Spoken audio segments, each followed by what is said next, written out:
Hi, today I'm going to share with you a few tax tips that will help tax time be a little bit easier for you if you're a direct seller. But before I start with that, let me introduce myself. My name is Timolyn Bowens, and I'm an enrolled agent licensed through the Internal Revenue Service. I'm also the owner of Bowens Tax and Bookkeeping Solutions. We help direct sellers minimize their tax liability with strategic tax planning. If you're a direct seller, help me out. In the comments below, will you leave me what company you work with and what state you're in? I'd love to connect with you. So, let me share with you 3 tips to make tax time easier for you. 1, let's start backwards. Let's start with 3. No commingling. This means you want to keep all of your business and personal transactions separate.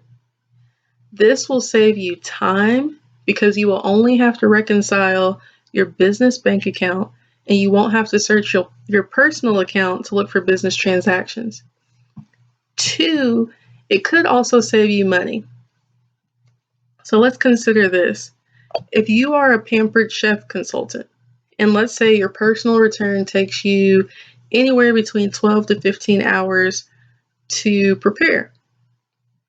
If you were to take that 10 to 15 hours and devote that to your pampered chef business, how much money would you make in sales?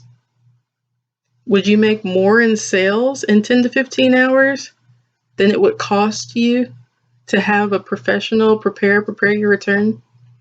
That's something to think about. Also, if you're going to a professional preparer already, if they have to go through all of your business transactions in the business account and personal transactions, that's also going to be an added cost. Worst case scenario, let's say that you get audited. Do you really want the IRS going through all of your personal transactions? I know I wouldn't. So, number 3, no commingling. So let's go to number 2. Number 2, track all of your income and expenses. Time after time, I have a consultation with a direct seller, and I ask them, how much are you making now? They go to their PayPal statement, Stripe, Square, whatever they may use, which is perfectly fine. But they tell me how much they grossed to that point in the year. They can't tell me how much they've made after expenses. So when I ask how much you make, I want to know how much you make after expenses because we need to figure out how much it's costing you to get to that mark. So, how many of you can just go to one screen and tell me how much that you made this year? If you can, I want you to comment below and say, I can. I definitely want to congratulate you because in my experience, time after time, these direct sellers can't give me that information. One reason that you want to be able to do that is to know where you can cut cost. 2, without knowing where you can cut cost or maximize savings, you can't really plan for the future. So you want to make sure that you're tracking all of your income and all of your expenses because your expenses also play a very important part in that equation. Now, hear me out. I'm not saying Square is bad. I'm not saying PayPal's bad. I'm not saying Stripe is bad or any of those third-party merchant services. What I'm saying is it's only part of the equation. You need to know your income and your expenses as well. Which leads me to tip number 1. Find an efficient way to track those income and expenses. If you create a budget after you know your income and your expenses, it can help you plan.